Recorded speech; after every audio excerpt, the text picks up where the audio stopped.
Now attentional processes. तो ये attentional processes क्या होते हैं? अटेंशन प्रोसेस क्या होता है? Process through which certain stimuli और आर सेलेक्टेड। इसमें कुछ स्टिमुलाई सेलेक्ट किए जाते हैं from a group of other is generally refer to as attention. इसको हम अटेंशन बोलते हैं।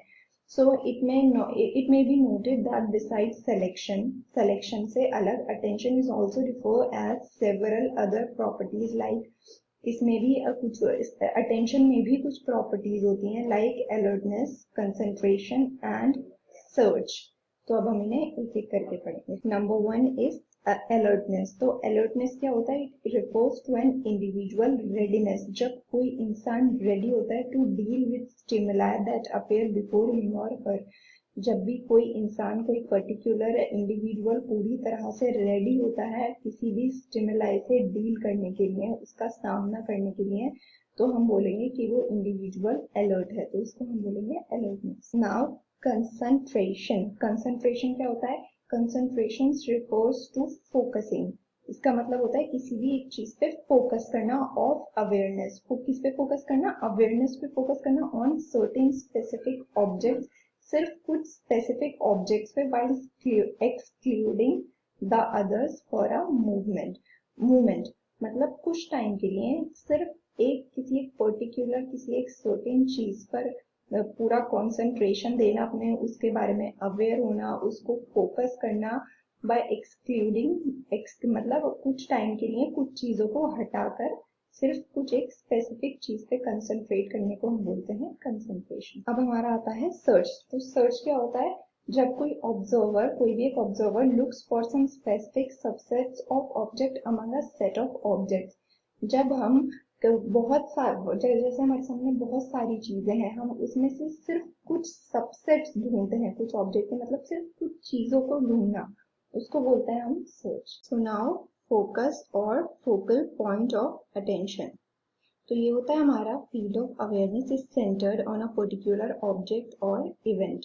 It means attention has a focus as well as fringe. Attention के पास फोकस भी होता है और फ्रिंज भी होता है। When the field of awareness is centred on a particular object and event, इसका मतलब इज कॉल्ड फोकस और फोकल पॉइंट ऑफ अटेंशन। इसको बोलते हैं हम फोकस और focal point of attention. Now what is fringe of attention? ये fringe क्या होता है? व्हेन द ऑब्जेक्ट और event are away from the centre of awareness. When कोई भी ऑब्जेक्ट या कोई भी इवेंट अवे होता है, मतलब दूर होता है, from the centre of awareness, awareness के सेंटर से, and one is only vaguely aware of them. और कोई बहुत ही ज्यादा वेगली अवेयर होता है इन चीजों के बारे में, they are said to be the fringe of attention. उसको बोलते हैं हम फ्रिंज ऑफ अटेंशन। मतलब ऑब्जेक्ट्स और events are away from centre of awareness, जब वो अवेयरनेस से थोड़ा दूर होते हैं, तो उसको हम बोलते हैं fringe of attention. Now attention, there are two types of attention, selective attention and sustained attention. Selective attention क्या होता है? लिमिटेड नंबर ऑफ स्टिमुलाई होता है इसमें, और सस्टेन्ड अटेंशन में कंसंट्रेशन होता है और विजिलेंस होता है। So firstly, we are going to study about selective attention. It is concerned mainly with the selection of a limited number of stimuli. इसमें limited number of stimuli होते हैं और objects from a large number of stimuli. अब इसके आ जाते हैं हम factors पर। इसके दो फैक्टर्स होते हैं, external factor and internal factor. External factor like large और bright and moving stimuli easily catch the attention. जितने भी लार्ज होते हैं, बहुत बड़ी बड़ी चीजें होती हैं, बहुत ही ज्यादा ब्राइट होती हैं या बहुत ज्यादा मूव कर रही हैं, तो ऐसी चीजें हमारा अटेंशन बहुत जल्दी अपनी तरफ खींचती हैं, तो इसको बोलते हैं हम एक्सटर्नल फैक्टर्स। इंटरनल फैक्टर्स क्या होता है? इंटरनल फैक्टर्स की दो कैटेगरी होती है, मोटिवेशनल एंड कॉग्निटिव। तो this may be divided into two main categories, motivational factors and cognitive factors. Motivational factors are related to our biological and social needs, and cognitive factors include factors like interest, like आपका aptitude हो गया, preparatory set हो गया आपका,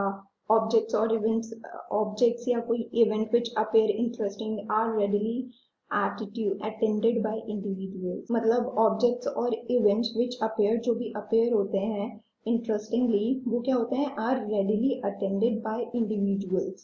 वो readily attended होते हैं किससे? इंडिविजुअल्स के थ्रू।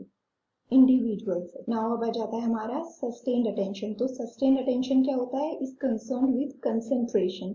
सस्टेन्ड अटेंशन कंसर्न होता है कंसंट्रेशन से। It refers to our ability, ये हमारी एबिलिटी से कंसर्न करता है to maintain attention on an object और इवेंट फॉर लॉन्गर ड्यूरेशन, ताकि हम ज्यादा लॉन्गर ड्यूरेशन तक कंसंट्रेट कर पाए। It is also known as vigilance, इसको हम विजिलेंस भी बोलते हैं। Hence, a great deal of vigilance is required to those in those situations. कुछ ऐसी situations होती हैं जिसमें बहुत ही ज्यादा विजिलेंस लगती है। तो उसके दो फैक्टर्स होते हैं, sensory modality and clarity of stimulus. Okay, तो हमारा सेंसरी मोडालिटी क्या होता है? सेंसरी मोडालिटी क्या होता है कि performance is found to be superior. Performance हमारी जब सुपीरियर पाई जाती है when the stimuli are auditory, जब हमारे स्टिमुलाई ऑडिटरी हो, मतलब स्टिमुलाई मतलब जैसे सिग्नल्स, जो भी सिग्नल्स हो वो हमारे ऑडिटरी हो, then when they are visual. ठीक है, मतलब विजुअल नहीं होने चाहिए, ऑडिटरी होने चाहिए।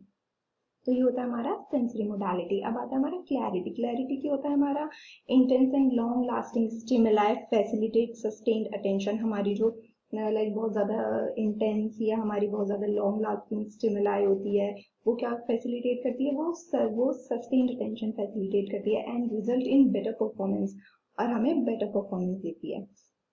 फिर हमारा आता है temporal uncertainty and spatial uncertainty. तो ये क्या होता है? टेम्पोरल हमारा अनसर्टेनिटी होता है when stimuli appear at regular intervals. जब भी हमारा कोई स्टिमुलाई अपीयर होता है रेगुलर इंटरवल ऑफ टाइम पर, that they attended better than when they appear eight irregular intervals. जब भी हमारा कोई भी स्टिमुलाई इरेगुलर इंटरवल्स की बजाय रेगुलर इंटरवल्स पे होता है, तब वो ज्यादा फायदेमंद होता है। अब आता है हमारा स्पेशल अनसर्टेनिटी। स्पेशल अनसर्टेनिटी क्या होता है? Stimuli that appears at a like fixed place. जब वो किसी फिक्स्ड प्लेस पर होता है, आर रेडिली अटेंडेड, तो वो बहुत जल्दी अटेंड हम उसे कर सकते हैं, मतलब वो रेडिली अटेंडेड होता है। Whereas those that appear at random location are different to attend. जो लोग जो इधर उधर रैंडम लोकेशंस पे होते हैं वो बहुत डिफिकल्ट होते हैं अटेंड करने के लिए, और जो एक फिक्स्ड प्लेस पे होते हैं उन्हें हम बहुत ज्यादा जल्दी अटेंड कर सकते हैं। Now we are going to study theories of selective attention. Selective attention की theories क्या क्या होती हैं? तो सबसे पहली theory हम पढ़ेंगे filter theory. Filter theory किसने दी थी? Filter theory was developed by Brodmann in 1956. Brodmann ने दी थी 1956 में।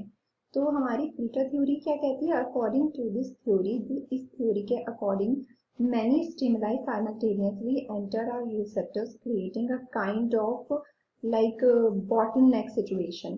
इसमें जितने भी स्टिमुलाई होते हैं वो सब साइमल्टेनियसली एंटर करते हैं हमारे रिसेप्टर्स में, और क्या क्रिएट करते हैं? एक बॉटलनेक सिचुएशन क्रिएट करते हैं। Moving through a short term memory system, हमारे शॉर्ट टर्म मेमोरी सिस्टम से मूव करते हुए they enter the selective filter.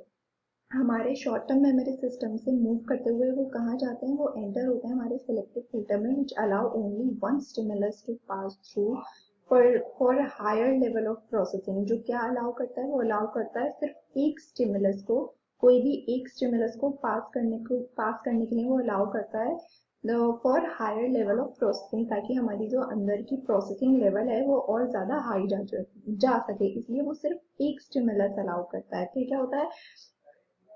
Other stimuli are screened out at the moment of time. फिर जितने भी बाकी अलग बचे हुए स्टिमुलाई हो जाते हैं वो बाहर चले जाते हैं, मतलब मूव्ड आउट हो जाते हैं। Thus we become aware of only that stimuli which we get assessed through the selective filter. इसलिए हम सिर्फ उस एक स्टिमुलाई को लेके अवेयर होते हैं जिसको जो कहा जाता है, जिसको एक्सेस, जो हमारे सेलेक्टिव फिल्टर जिसको एक्सेस करता है। तो ये होती है हमारी फिल्टर थ्योरी। अब आती है हमारी फिल्टर अटेन्यूएशन थ्योरी। ये किसने दिया था? ये हमारा दिया था फ्राइजमैन ने इन 1962। इन्होंने 1962 में ये थ्योरी डेवलप करी थी, और ये बाय मॉडिफाइंग ब्रॉडबैंड थ्योरी। ये कुछ नहीं है, ये सिर्फ ब्रॉडबैंड थ्योरी को और ज्यादा मॉडिफाई करके दिखाया गया है। So this theory possesses that the stimuli not getting access to selective filter.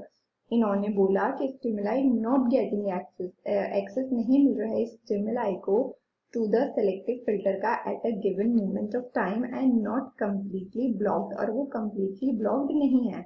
The filter of attenuates, attenuates का मतलब होता है weakness, weakness. The filter of attenuates their strength the some stimuli manage to escape, इसलिए कुछ stimuli जो होते हैं ना उन्हें मूव आउट नहीं करा जाता है, वो मैनेज कर लेते हैं एस्केप करने के लिए, भागने के लिए, थ्रू द सेलेक्टिव फिल्टर और reach higher level of processing, to reach higher level of processing, ताकि हमारा जो वो एक स्टिमुलाई है वो हायर लेवल ऑफ प्रोसेसिंग तक जा सके। This is indicated that personally relevant stimuli like one's name in a collective dinner, जैसे आपका एक कलेक्टिव डिनर है तो आप उसमें उस इतने सारे लोगों में से किसी एक इंसान का नाम कैसे याद रखेंगे, तो ये होता है रेलेवेंट स्टिमुलाई। क्या so it is indicated that personally relevant stimuli can be noticed at an event very low level of sound, बहुत low level of sound पे हम इसे कर सकते हैं। Such stimuli, even though fairly weak, may also generate response occasionally by slipping through the selective filter. तो ये होती है हमारी फिल्टर अटेन्युएशन थ्योरी, ये सिर्फ एक मॉडिफाइड वर्जन है ब्रॉडबैंड थ्योरी। अब आती है हमारी multi model theory. Multi model theory was developed by Johnston and Heinz in 1978। तो ये थ्योरी क्या कहती है? This theory believes that attention is a flexible system. इसने बोला कि अटेंशन जो है एक फ्लेक्सिबल सिस्टम है जो अलाउ करता है selection of stimulus over other at 3 stages, 3 stages में ये अलाउ करता है सिलेक्शन ऑफ अ स्टिमुलस। तो हमारी फोर्थ स्टेज क्या हो गई? हमारी फोर्थ स्टेज हो गई sensory representations of stimuli are constructed. हमारी जो स्टिमुलाई का सेंसरी रिप्रेजेंटेशन होता है वो कंस्ट्रक्ट होता है, फॉर एग्जांपल हमारी विजुअल इमेजेस। देन हमारा सेकंड क्या होता है? Semantic representation. Semantic representation construct होता है, इसका मतलब होता है नेम्स ऑफ ऑब्जेक्ट, मतलब हम ऑब्जेक्ट्स के नेम्स कैसे याद रखते हैं। फिर होता है हमारा sensory and semantic representation enter the conscious. हमारी कॉन्शियसनेस में एंटर करते हैं क्या? Semantic and sensory representation. तो इससे क्या होता है? इससे होता है when the messages are selected on the basis of stages, जब हमारे जो मैसेज होते हैं हम उन्हें सेलेक्ट करते हैं at the basis of the stages, one processing like early selection, तो फिर इससे क्या होता है? Less mental effort is required, मतलब हमें ना ज्यादा एफर्ट लगाने की जरूरत नहीं पड़ती, बहुत ही कम लो लेवल पे हमारा मेंटल एफर्ट रिक्वायर्ड होता है। Then when the selection is based on stage that processing like late selection, हमारा फिर इसमें लेट सिलेक्शन नहीं होता, हमारा अर्ली सिलेक्शन होता है अगर हम ऐसे स्टेज वाइज सेलेक्ट करेंगे। तो ये होता है हमारा मल्टी मॉडल थ्योरी।